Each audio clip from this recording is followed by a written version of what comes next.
Secret signs it's more than friendship. Feelings can get a promotion too. In fact, it seems like the perfect way to gain a partner for life, by getting to know each other as friends first before a relationship develops. Make a friend and you can conquer anything in life together, including a partnership and daily togetherness. Yet things are in truth rarely more complicated than when love comes from a friendship. For one thing, these things don't often work in parallel, meaning one person will fall in love more quickly with their friend than the other. For another thing, it's not unusual for feelings not to be reciprocated. The question is, how does one go about this tricky business? Sometimes the risk of ruining a solid friendship to get closer makes people hold back. It's worth being sure of the situation from the get-go. The first step is to be clear about your own feelings. In today's video, we'll share the 8 clearest signs that love is in the air. If you like our videos, show us with a thumbs up above, subscribe to Psychology in Mind, click on the bell for notifications, and get excited for daily videos.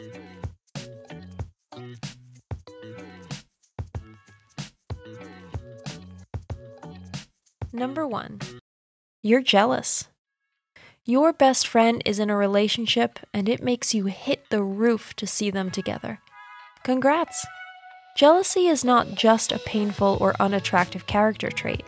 It's also an unmistakable sign of where your affections lie. Hardly any other emotion takes a hold on us more strongly than jealousy. We're powerless against it.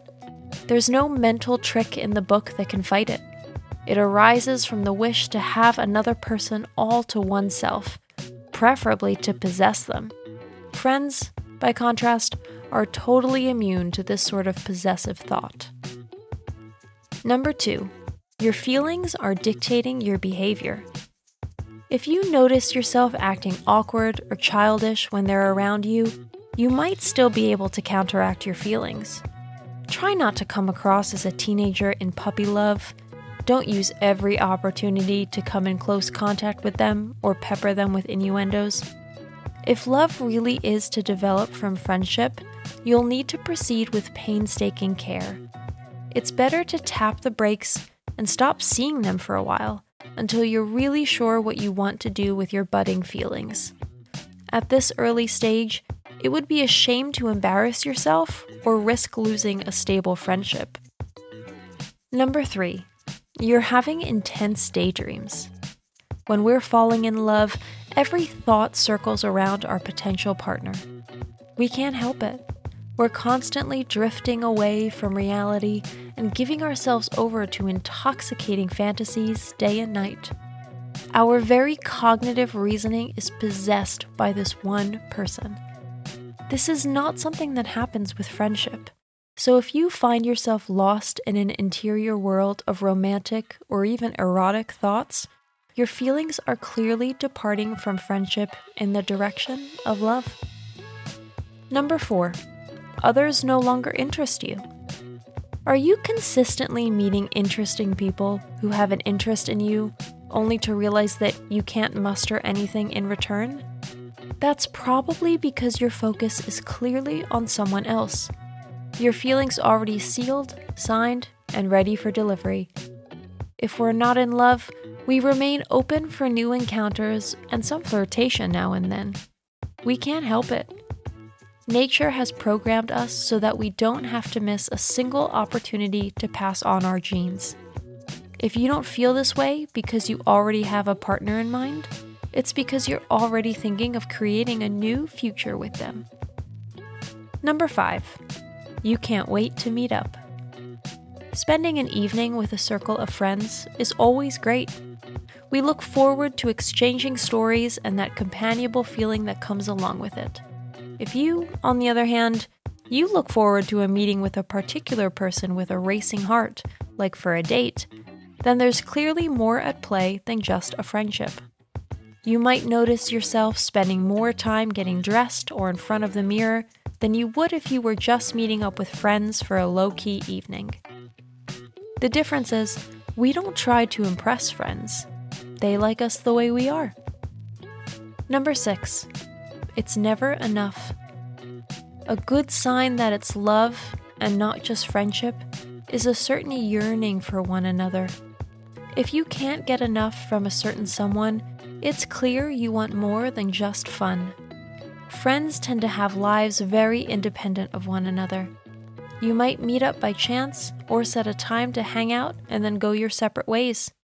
If you can't stand going a day without seeing them, and parting is such sweet sorrow, it's love, at least on your side of things.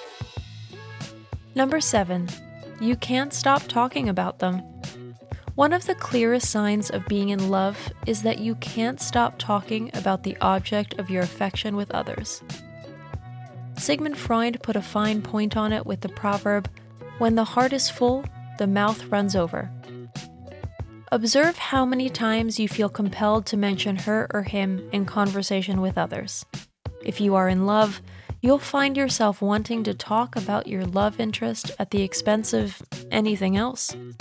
But be careful, for this is a dead giveaway.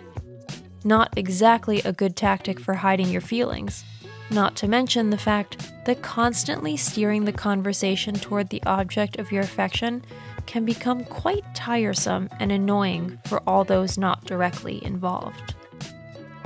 Number 8, you long for physical contact and intimacy. The last point is another instance of Mother Nature's magic. It's natural to want to touch someone for whom we have romantic feelings. Just sitting next to one another is no longer enough for you. You might get distracted by wondering what your love interest looks like under their clothes, or how their gorgeous hands might feel on your body. This is the natural course of things when friendship is developing into love. There's hardly any clearer signal than that physical urge, which exerts itself in your head as well as in reality. Our conclusion: friendship or love, which one will win out? Roughly quoting Charles Dickens, this phase of transformation from friendship into love can be described as the best of times and the worst of times. Who wants to risk a friendship only to perhaps not be reciprocated?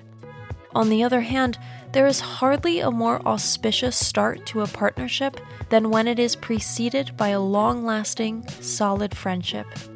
There will always be residual risk. Really, the only clarity is you'll get a straightforward conversation. The good news for all those who might be left alone with their deeper feelings: a true friendship can withstand such romantic lapses. If you've ever found yourself in a similar situation, feel free to leave us a comment. That's it for today. Thanks for watching. Thanks for watching. Did you find this information helpful? Do you have experience with it? We would love to hear from you. Leave a comment below and let us know your thoughts. For more resources about mental health, self-improvement, and psychology, visit our website. You'll find the link in the video description, where you can also connect with us on social media and sign up for our email list. Take care of yourself and have a beautiful day.